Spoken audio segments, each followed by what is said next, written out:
Hello বন্ধুরা, আমি অনেকদিন পরে বাড়িতে আসলাম।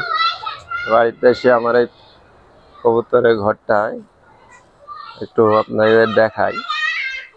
আসলে কবুতর পালা আমার অনেক শখ।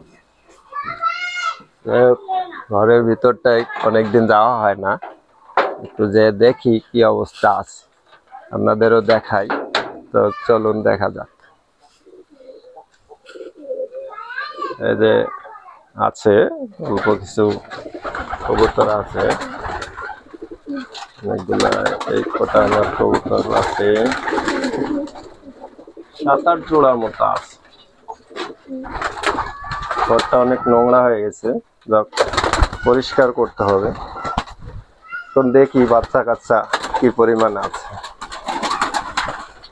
এই ঘরটায় 2টা ডিম আছে।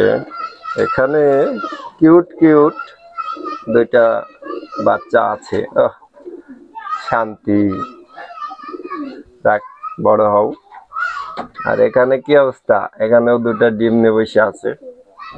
যাই হোক, তারপরে এর পাশে দেখি এই ঘরে কিছু নাই।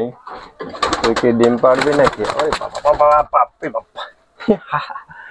এখানে 2টা বাচ্চা আছে, এই যে দেখা যাচ্ছে 2টা বাচ্চা না। আর এদিকে তো দেখাইলাম ডিম নিয়ে বসে আছে, আর নিচেই ডিম পাড়ার জন্য খড় টানছে, আর নিচে নাই।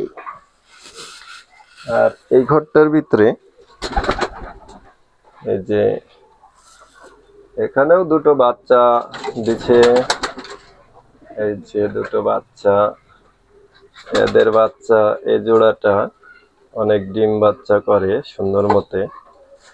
এই যে তাদের ডিম 2টো বাচ্চা। এই ঘরটায় মোট 2 জোড়া বাচ্চা আছে। এই যে আরেক জোড়ায় এই ঝুড়ির ভিতরে আরেক জোড়ায় বাচ্চা দিছে। যাই হোক, অনেকদিন আমি এই ঘরে আসি না, যার কারণে আমি দেখতে পারি নাই। আর এই যে এখানে 2টো ঝুড়ি বেঁধে দিছিলাম, এখানেও 2টো। ওরে বাবা, এই অ্যাকশন! ওরে বাবা, দেখি দেখি তোমার বাচ্চা 2টো দেখাবো তো আমার দর্শকদের। তুমি এত রাগ করলে হবে? বাবা, আমার হাতটা ফাটায় ওলা দিতেছে। যাই হোক, এই ছিল আমার ঘরের অবস্থা। আর অনেক নোংরা, পরিষ্কার করে ফেলতে হবে। অনেক নোংরা, আসলে অনেক নোংরা।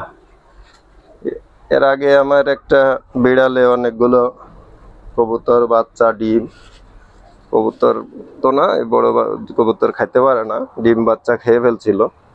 অনেকদিন ধরে আর হয় না। তো এই ছিল অবস্থা। Tata, bye bye.